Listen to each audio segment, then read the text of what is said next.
Bagian proksimal kita bisa menjumpai suatu kepala sendi yang menghadap ke kaudal. Ya, ingat-ingat proksimal ada gundukan kepala sendi yang menghadap ke kaudal. Berarti ini orientasi kaudal sama proksimal.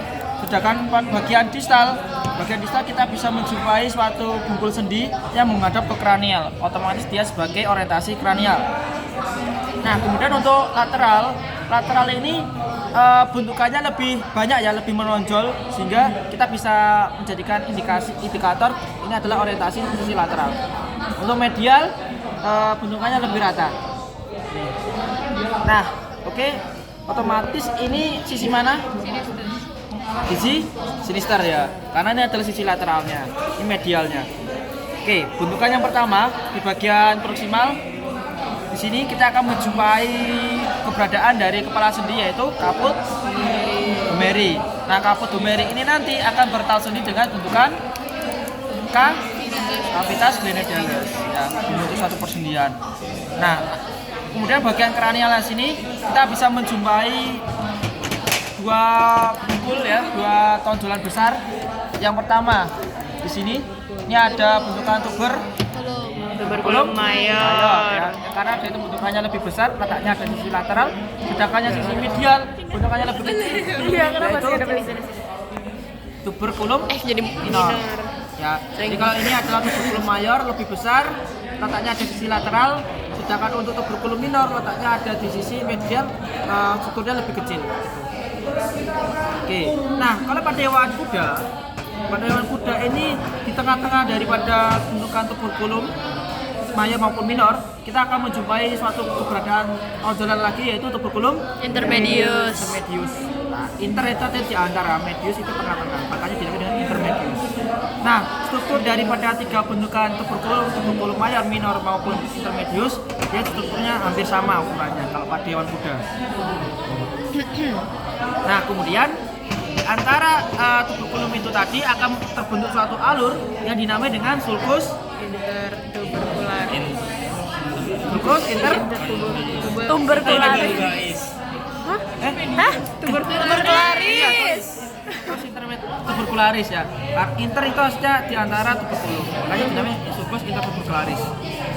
Nah, kalau pada hewan kuda karena dia itu ada dua ya, dinamai dengan sulcus bicipitis. Nah, fungsinya apa? Fungsinya sama, baik itu sulcus bicipitis maupun sulcus intertubercularis, itu nanti akan dilewati atau dilekati oleh tendon musculus bicebrachii. Ya, dilewati atau dilekati oleh tendon musculus bicebrachii.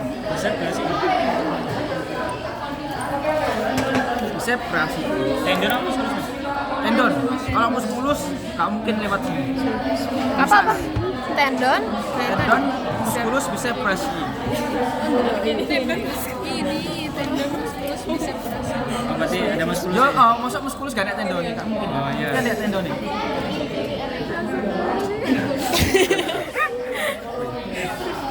Kelek. Agar nggak bosan. Iya. Mataku sakit. Berarti dia sama kayak gini ya? Oke, kita lanjut ke arah agak ke distalnya. Distal dari tuberculum mayor. Di sini kita akan menjumpai suatu peninggian tajam yang dinamai dengan crista Tuberosi. Crista humeri. humeri. Nah, crista humeri ini akan dilekati oleh musculus apa? Humeri. Juga. Iya. Baik kuda ataupun hewan lainnya ini pasti dilekati oleh yang namanya bicebrachii. Ada tendonnya? Ada tendonnya nggak? Beda ya? Iya. Di sini. Dari apa sih?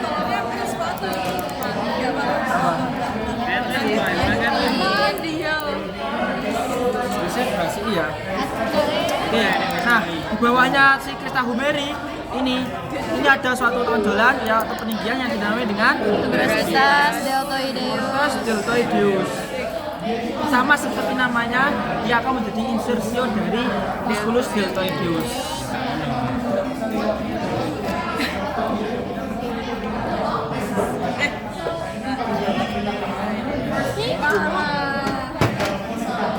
Terus bagian sisi medial. Di sisi medial ini ada suatu peninggian ya. Yang ini. Ini namanya adalah tuberositas Teres mayor. teres mayor. Yang nantinya akan dilekati oleh dua muskulus. Sesuai dengan namanya, pertama yaitu muskulus teres mayor, yang kedua yaitu muskulus latissimus dorsi. Apa? Tuberositas. Oh. Tuberositas teres mayor nanti.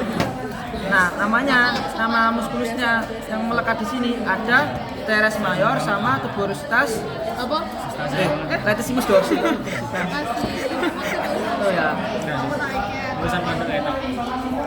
Terus, nah sebenarnya di bagian sini ya, di samping di sisi lateralnya dari tuberculum mayor, sebenarnya juga ada suatu bentukan tuberositas juga. Namanya adalah tuberositas teres minor. Ya. Namanya nanti juga akan dilekati oleh muskulus teres minor. Ya ada. Cuman nggak di vocab tidak dijelasin. Soalnya nanti raju sama bentukan tuberculum mayor. Jadi Apalagi di sini. Dia di sini. sebelahnya tuberculum mayor. Dia di bawahnya atau di sampingnya dari tuberculum mayor. Kalau pada hewan kuda dia kurang kelihatan jelas.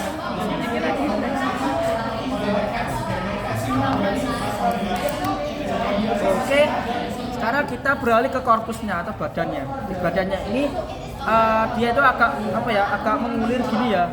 Terbentuk suatu alur yang mengulir yang namanya sulcus Musculus spiralis. musculus Musculus spiralis atau sulcus brachialis. brachialis. Sulcus brachialis. Sulcus brachialis. Nah, sulcus brachialis nanti akan dilewati banyak bentukan. Pertama, sama seperti namanya, yaitu dilekati oleh musculus brachialis. Kedua, akan dilewati oleh nervus radialis maupun brachialis. Nervus radialis dan nervus brachialis.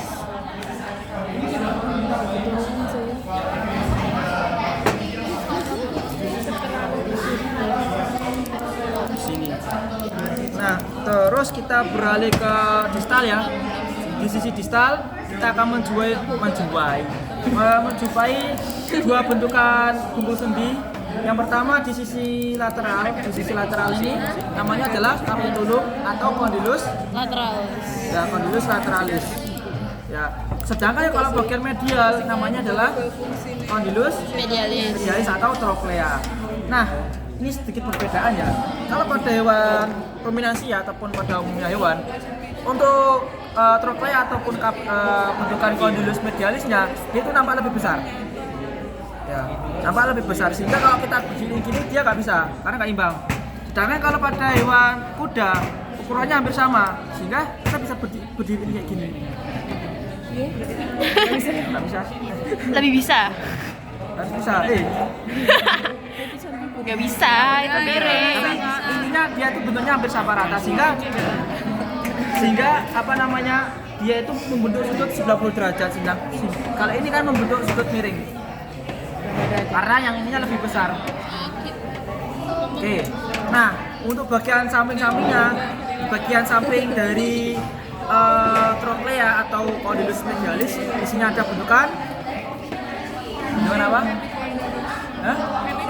Epicondylus medialis. Sama pada sisi sebelahnya di sini ada suatu bentukan yang namanya epicondylus lateralis. Oke. Nah, untuk yang lateralis dia akan menjadi origo dari otot-otot extensor. Ya. Ulang. Apa? Otot-otot extensor. Apa? Epicondylus. Di si epicondylus lateralis.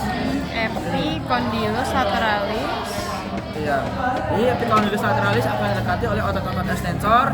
Kemudian di sebelah medial, lebih tepatnya di sisi medialnya trochlea, ini nanti akan dilekati oleh otot-otot flexor.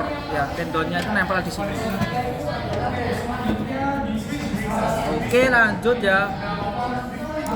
Lanjut di sebelah sini. Di atasnya sini, di proksimalnya dari condylus, kita akan menjumpai juga keberadaan dari suatu legokan yang namanya adalah fossa radialis. Ya, fossa radialis ini. Nah ini jelas. Ini adalah fossa radialis. Dia ada di proksimalnya dari condylus. Ingat-ingat proksimalnya dari condylus. Nih. Oke lanjut. Dibalik di sisi kaudal, di sini akan ada bentukan legokan yang lebih dalam daripada yang kranial tadi. Ini adalah fossa olecranon. Nah, fossa olecranon nanti akan berhubungan atau ditempati oleh processus ancoineus dan sedikit dari bagian tuber olecranon. Jadi namanya kenapa dia itu fossa olecranon? Karena nantinya akan berhubungan atau ditempati sebagian dari bentukan tuber olecranon.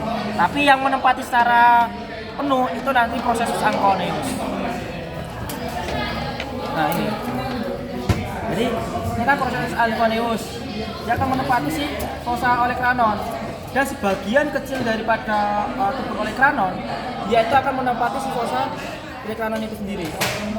Nah kenapa kok nggak dinamai dengan fossa ancoineus? Karena si bentukan yang paling menonjol ini kan si tuber olecranonnya. Cuman kata mereka. Iya, makanya empuk banget. Malah tinggi. Itu bergolong condylus medialisnya di sini. Namanya foramen supracondyloidea. Di situ nggak ada. Condylaris atau condyloidea. Kalau buku condyloidea. Gimana tuh?